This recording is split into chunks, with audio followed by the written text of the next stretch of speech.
Hello, everyone. Thank you for tuning in. I am Jay Lee. As always, this is Jay Lee's Corner. As always, my ponytail looks stupid today. And that's better. This is my review for The Have and the Have-Nots. This is season 4, episode 21, entitled Kate. Now, me and Tyler Perry have a love-hate relationship. Even though he don't even know me and he don't know I'm alive or whatever and shit. But still, I just feel like I'm trying to fix my shirt because it just feels stupid. Sometimes I feel like he be like, fuck it. You know what I'm saying? That's how I feel Tyler Perry feels sometimes. And I feel like this particular episode was, you know what? Fuck it. Let's just, put this out there and leave it at that, and let's hope people like it. I mean, it almost was what I feel is like a throwaway episode. It's an episode where they put a little bit of stuff in there that we want to figure out, but then, not that much stuff that we want to know and stuff that happened. I mean, you went from an all-out war in the end of the last episode, and then when this episode begins, it's the aftermath and all, but I just wanted a little bit more of something. You know what I'm saying? All the bodies laid out. We see War body laid out, so War dead, may he rest in peace. The actor who played War, I don't know if I can fuck with you in anything else, because I'm going to probably be mad at you for at least another year. You know what I'm saying? As an actor.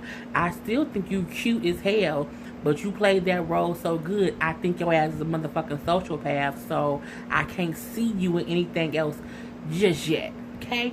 I'm going to need you to never play that type of role again, just so that I can get that role of you out my head. Like, for instance, the actor who plays Charles. He also plays on Queen of the South, and it's a completely different character. Now, even though I thought on this show, Charles was a little bit, what's the word? He was a little bit underhanded, a little bit sneaky. But on the other show, on Queen of the South, he's a completely different character. So for me, I can see him in both roles, and I don't get mad either way.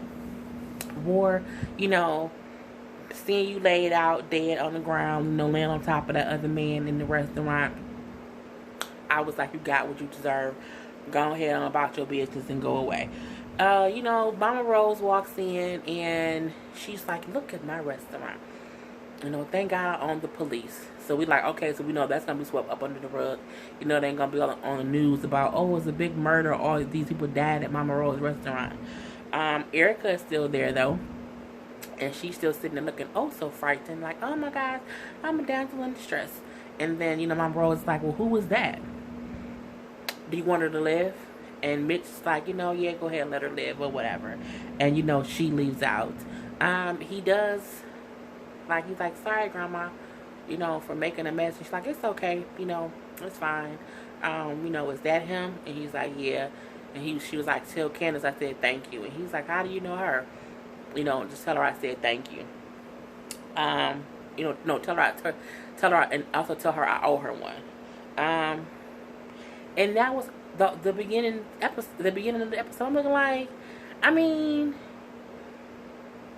I just expected, Candace to like spit on War's body. I expected, somebody to kick his body. I expected Candace to have this eruption of fucking emotion that she killed a man.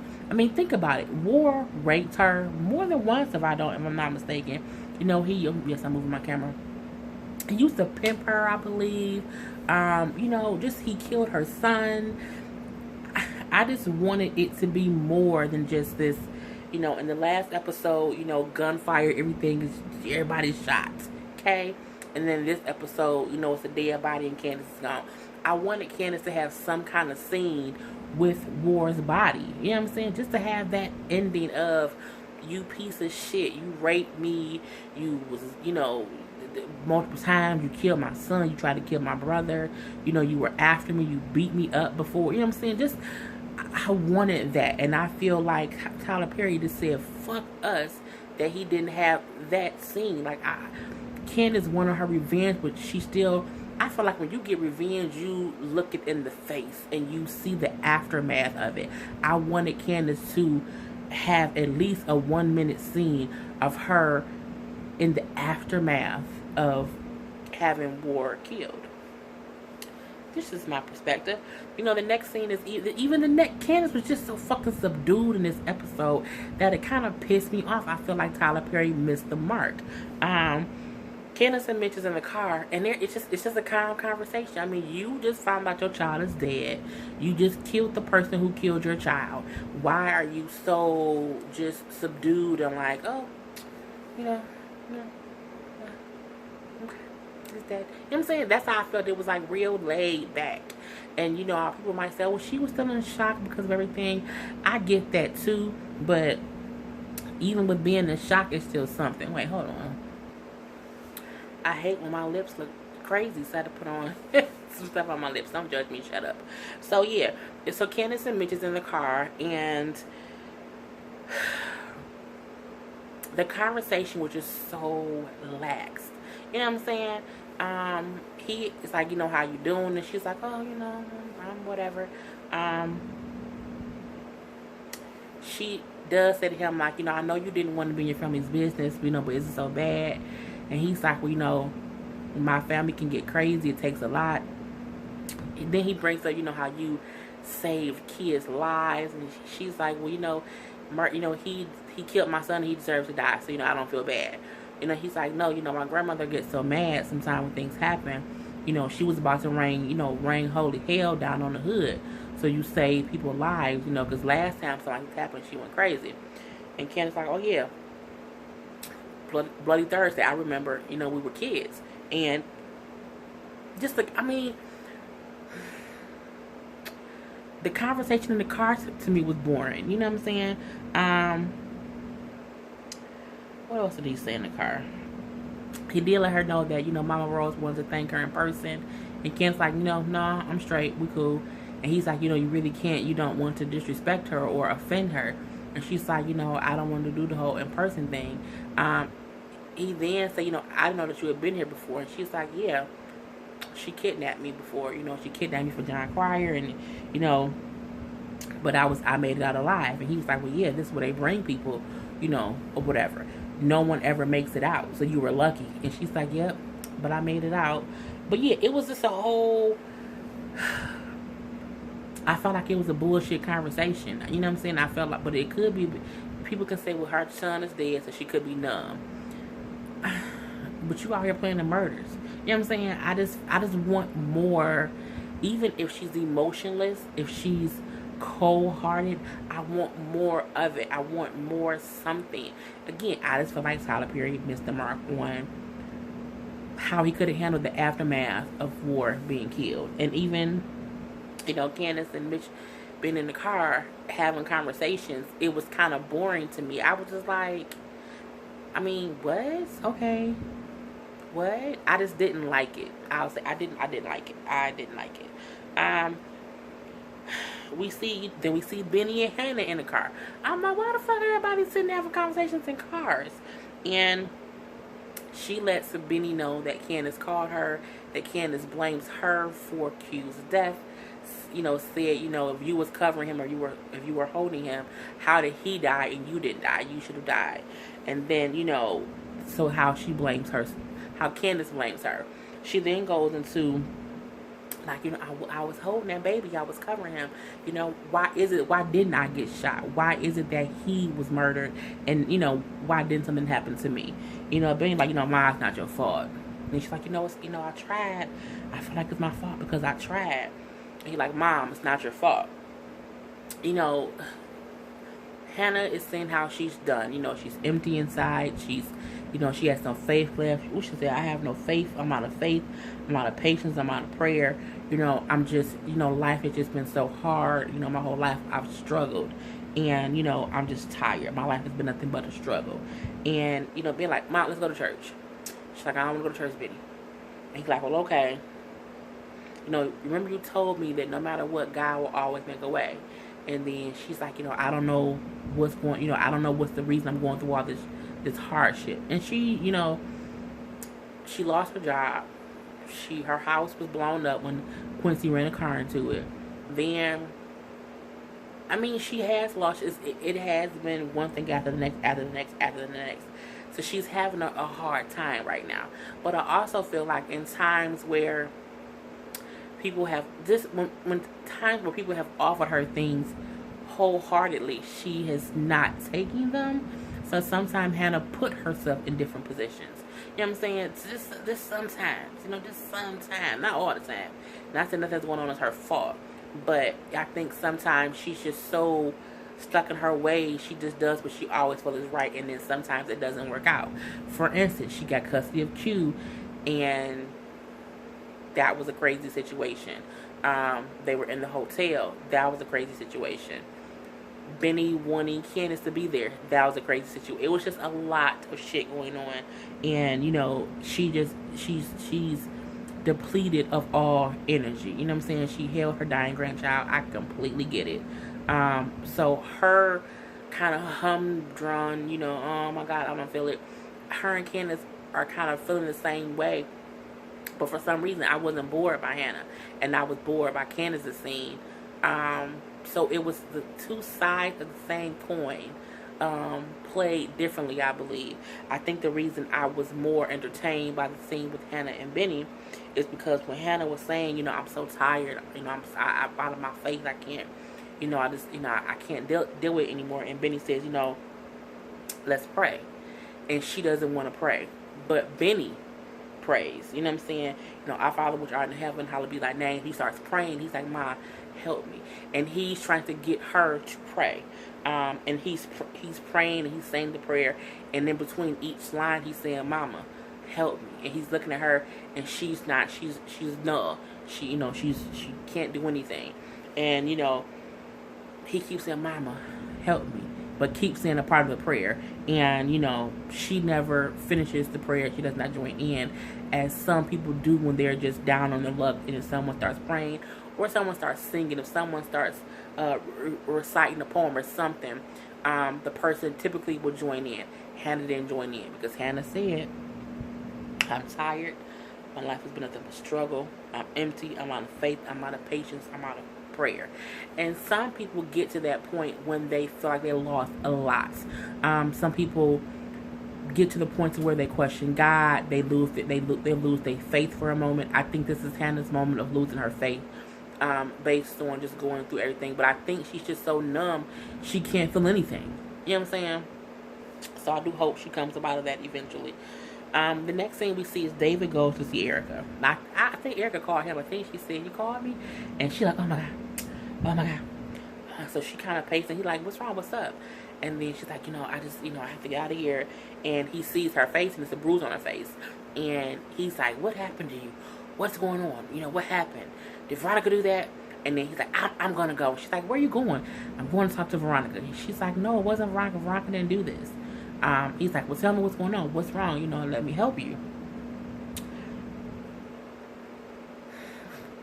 Erica monkey ass spent a whole story like, I didn't tell you the truth, from the beginning. I have to tell you something.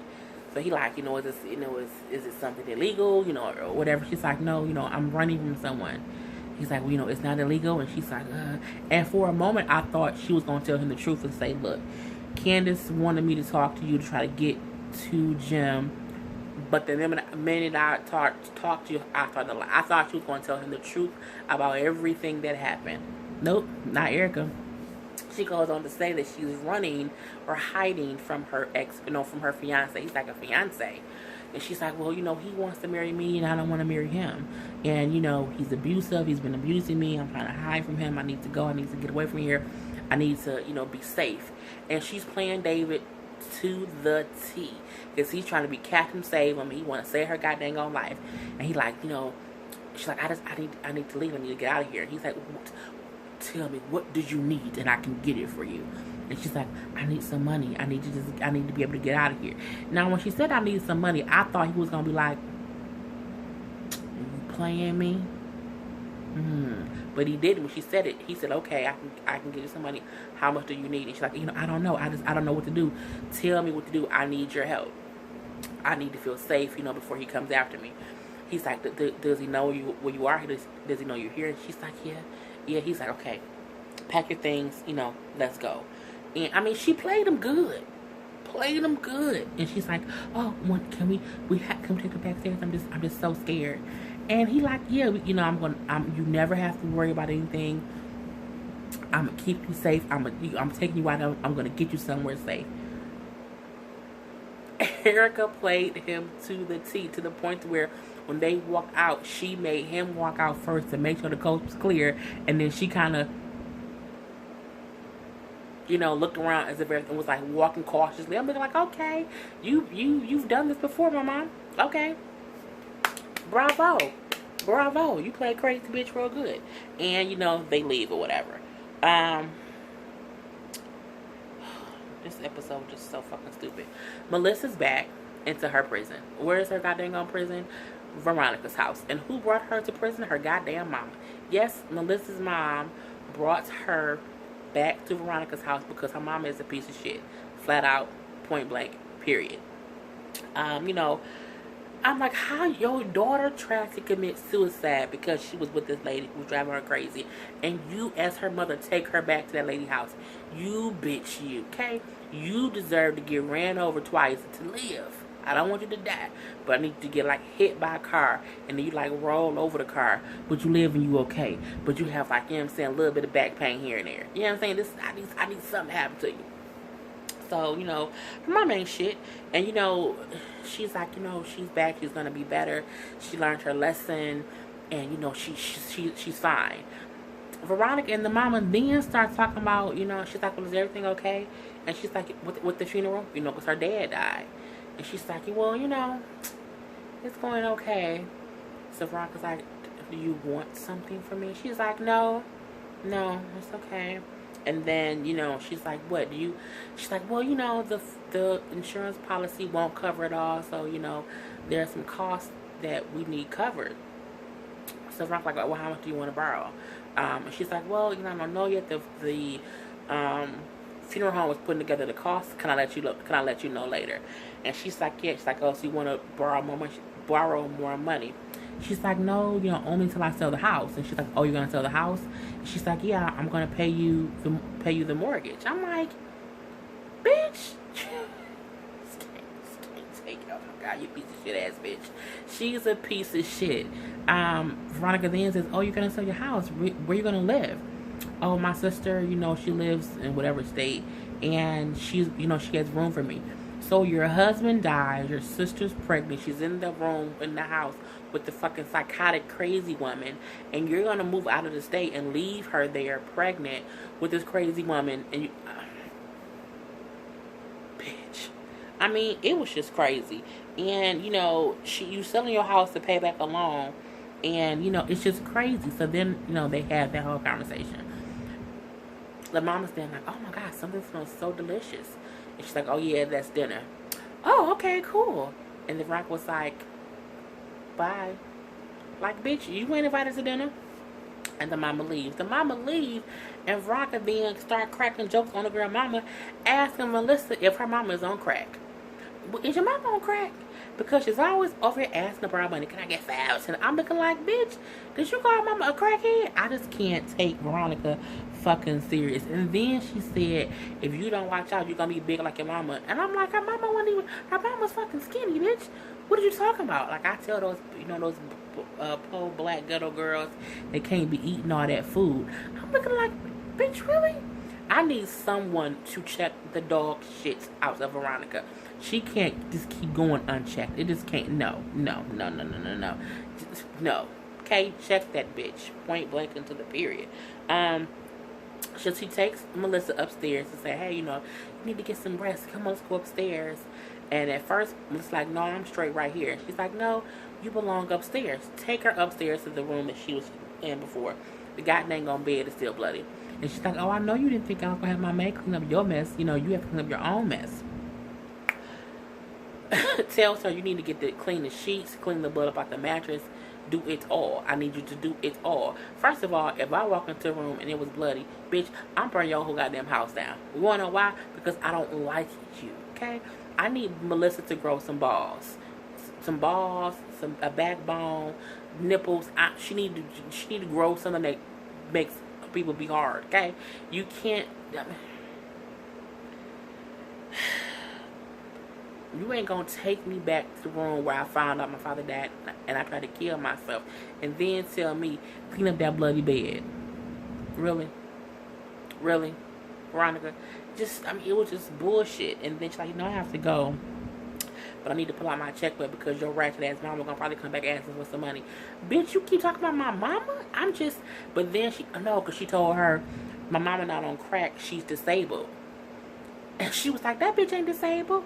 She not disabled. And I'm like, really?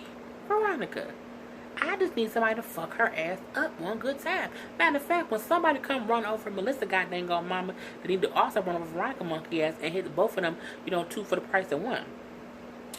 But yeah, and she leaves her in there thinking about the blood. Melissa kind of just sits down and looks at the blood. Again, I would have burned the goddamn house down. It would have been lapped up, matches, gasoline, all up and through. It would have burnt the fuck down the same way they burned down Jim and Catherine's mansion, the same way Veronica burned her own goddamn house down. I would have burnt that bitch to the ground. You ain't gonna just treat me any kind of way. Call my mama crackhead. You know my mama ain't shit for leaving me here. But you ain't gonna just disrespect my whole family, bitch. Sorry. Got all up into it. But yeah, that was that whole scene. So next we see Candace is back in her room at the hotel. I don't know how she paying for this hotel room because again, Candace ain't got no money. Candace ain't got no money. The police was looking for her. This is fuck Tyler Perry. Tyler Perry is treating us like idiots, but whatever. So Charles and Candace is having a conversation. He comes to her door and they're talking, and he's like, how are you? She's like, I'm okay. Again, I think she's numb, and he's like, I just, you want to talk? You can let I'm here for you. I have a campaign stop in New York. It's pretty important. And she's like, oh, okay. And he's like, but if you need me to, I can push it back a few hours if you want to talk. I'm a good therapist. And it was kind of this banter between them two, back and forth, and he's like, she's like, my son is dead, I can't do anything about it. And, that's basically what it is. He then starts talking to her about why he likes her. He's like, we vetted other women for this position. They can't handle it. They can't, they don't have what you have, they don't make me feel the way you make me feel, they're just not you. And, you see me. And she's like, well, no, he said, I should have been honest with you when I first met you. She said, but you were. And he was like, really? You think I was? And she was like, yeah. She's like, you're not this power-hungry monster. That's not who you are. That's who they trained you to be. Who you are is who I met first, and you was honest with me first. And he's like, see, you can see me even when no one else can, and as my world gets smaller and smaller, it's going to be harder for anyone to see me, but you see me. And, that's why I care for you. And she kind of sees past all his bullshit. So she's like, okay, if that's how you feel, then you walk away from the presidency and stay here and stay with me. And he's like, well, I can't do that. And she's like, what you want me to do? And he's like, well, you can come visit me. You can come visit me or whatever. She's like, when before or after I bury my son. And he's like, what? I'm going to give you time to grieve. I'll give you time to grieve. And, we can see what comes of it later. And he gives her a kiss. And they both close the door. Now, what pissed me off about this particular scene was I'm mad that they're not continuing this storyline. I think it would be a really good storyline if he doesn't win the presidency, but if he wants to run in 4 years and he still, instead of becoming president, he becomes governor of that state. You know what I'm saying? I'm like, it's just so many places you can go with that story. You know what I'm saying? So I'm like, when they both closed the door and then they both, stood at the door for a moment and then they both kind of walked away. I'm like, for me, it was symbolic of, okay, that's kind of the end of their story, so to speak, sort of, kind of. We don't know because there's still a couple episodes left. But I just felt like it's so much more that could have happened with that story, and it could have been told in in conjunction with the whole Veronica David story, the whole Catherine and Jim story, even with Benny and Hannah. I think it could have all been connected. You know what I'm saying? So I hope they don't take his character away and then bring in some old bullshit. You know what I'm saying? Don't feed me bullshit. So, the next scene we see Benny, what is it? Benny, yeah, Benny and Hannah go back to Catherine's house, and Catherine comes out and the funeral home called. They need clothes for Q. I didn't want to take it upon myself to get clothes for him, so Catherine's like, okay, I'll get clothes. We'll go down to the funeral home. We'll get that figured out. And Benny's like, we need to include Candace on this. It's her son. So Hannah's like, what? She wasn't here when he was alive. Look, Hannah, I get that you hate your daughter. And your daughter hates you. And she was not a good mother at all. But I think even you would be upset later on down the line if you did not include her on her son's funeral. Because at the end of the day, it's still her son. You know what I'm saying? So I'm like, you can, I just, that's tough. He calls Candace. Candace does not mention that Ward is dead. When Benny asks her, if Ward's still looking for you, she's like, no, he's not.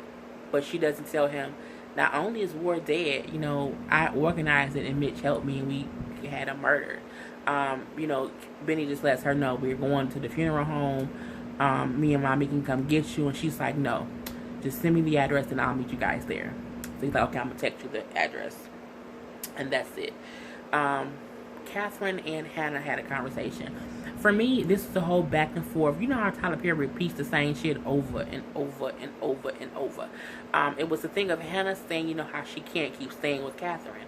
And Catherine's like, well, my other house is finished being built. You can have this house. It's my father's house. You can have it. And she's like, what? I can't take this house. So it's the whole thing of Hannah needing someone to stay. Catherine offering her somewhere to stay. Hannah saying, I can't take it. Catherine saying, well, okay, how about I get I'll get the house from the bank and you can pay me rent like you would pay anybody else rent. I can't afford this place. Well, goddamn it, Hannah. She then said, well, okay, we'll make it so that you can afford it. I can't take that hand. I can't do it. She then says, well, okay, we'll get you a loan from the bank. I'm on the committee. We'll get you a loan from the bank and you can pay the bank what you can afford. I can't have you do it. I mean, God damn it now. And that's what I say when I say Hannah sometimes turns down blessings. And it's because of her pride. And it could be a person doing something just wholeheartedly from the bottom of their heart, no strings attached, and she looks at it as a handout. And sometimes it's not what it is. And that's what Catherine was saying to her. I won't take, I don't want to pay you for it. I don't want to pay the bank for it. I don't want you to give it to me scot-free. So then Catherine says, would you take it if I was black? And she's like, what's that doing anything? She's like, well, a lot. She's like, it hurt me to my soul when you said to me that you weren't my slave. And she's like, I don't know why you would think that I feel like you're my slave. And I don't know why you think that a black person or a black employee can only come up if they have a white employer. And she's like, well, I don't think that. And she's like, but that's how you make me feel sometimes. She's like she was like, look, you're my friend. I watched you, wash my nightgown that had blood in it because I had cancer. I've seen you pray for my kids when you didn't know I was looking. You brought peace into my home or my house is filled with chaos. You are my friend and I'm trying to give you something. She's like, if I was to give you what I wanted to give you, you would never take it. Meaning she'll probably give her millions of dollars to make it so that she does not have to struggle. But she know Hannah's too proud to take it. That's my thing. You can't look a gifted horse in the mouth. God could have put Catherine in your life to make it to where you no longer have to struggle. He could have taken everything away from you because you keep turning down what he keeps trying to bless you with, and you keep looking at it as a handout. And it's not a handout, it's a hand up. Yes, when you do it up, okay? And that's what Catherine said. She's like, I'm trying to give you a hand up, not a hand out. And she's like, but this house to me is nothing. It's something small that I can give you just to show my gratitude for all that you've done for me. Again, she had cancer. The girl was there. When her daughter killed herself, she was there. When even, you know, just all the shit that went on, Hannah was there for her. And she's trying to pay her back in some little way. And Hannah being this bitch about it. God damn it. So the last thing Hannah say is, you know, let me think about it. Let me sleep on it and I'll let you know. Okay, fine. So we see Catherine, Benny, and Hannah were about to go to the funeral home, but guess who pops up? Jim Ass pops up. And, you know, Hannah like, we're going to go to the funeral home. Catherine, will meet you there. I'm going to let y'all talk. So, you know, they leave, and Catherine like, how you find me? Oh, it was easy to find you. She's like, well, you know, get out of my house. I won't deal with you. He like, you burnt my goddamn house down. So we have to talk. You know, we all need to have a meeting. She's like, well, who the fuck is we? Me, you, Veronica, and David. We have to discuss the whole the whole Jennifer Salison situation. And she's like, I don't want to talk to y'all. You know, I don't care. I burned the house down, so there's no evidence. She's like, if you burn the house down, what you forget, you put all the goddamn furniture in storage, and that's what has evidence on it. You burned the house down, but nothing was in it. And she's like, because I hope that you were in it. And I'm like, God damn it, Catherine. So, you know, they're arguing back and forth. And she's like, get out of my house. I don't know why they ended up in the bedroom. Y'all couldn't talk in the living room? Really? Okay. So they're in the bedroom and they're arguing. And Jim was like, look, I love you and you love me. Okay? And that's just what it is. And we need to get over this because we love each other. And she's like, I don't love you. I hate you. You love your whores. You fucked your whores all these years. You don't really love me. Jim then starts unbuttoning his goddamn own shirt. I'm like, Jim, put your goddamn clothes on, bro. What you doing? And, you know, he's taking his clothes off and everything. And she's like, what are you doing? I don't want to do this. Stop, Jim. He then, like, kind of wrestle her. Not like rape wrestle. But, you know, you mad at me. I'm going to kind of tussle with you a little bit. Get you down to the bed. He kind of holds her hands. And he's like, you know, I love you. I love you. You know, I love you. You love me. I'm still your husband. You know, just say please. And she's like, no, Jim. No, I don't want to do this, Jim. No, just stop, Jim. But she said that fake no. You know, that fake no. And he's like, I love you and you love me. Just say please. I like it when you're angry. You know, it's good to see you, Kate. And he just whispering in her ear and kissing on her. And then they start kissing. I'm looking like, God damn it, Catherine. You gonna get Jim some pussy? Oh, Lord Jesus, Mary and Joseph. I just don't, I don't know where that came from. I don't like the fact that Catherine and Jim had sex at all. At all. At all. And that's how the episode went off. Total bullshit. So again, I feel like Tyler Perry said fuck us. So I'm going to say fuck you, Tyler Perry, for this particular episode. I hope the next episode is better. It looks better. I'm happy to see If Loving You Was Wrong coming back on. But yeah, this episode, you know, I mean, it was cool, but you know, fuck it. I am Jay Lee. This is Jay Lee's Corner. Put your comments in the comment section if you see fit. But other than that, until the next time, people, peace.